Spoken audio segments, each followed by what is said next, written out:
You ask Tiger to solve. This deals with linear equations with one unknown. The final result is x equals 16. Let's solve it step by step. Group all constants on the right side of the equation. Add 44 to both sides.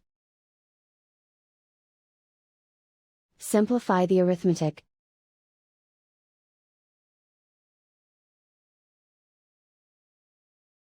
Isolate the x. Divide both sides by 14. Simplify the fraction. Find the greatest common factor of the numerator and denominator. Factor out and cancel the greatest common factor. And so the final result is x equals 16.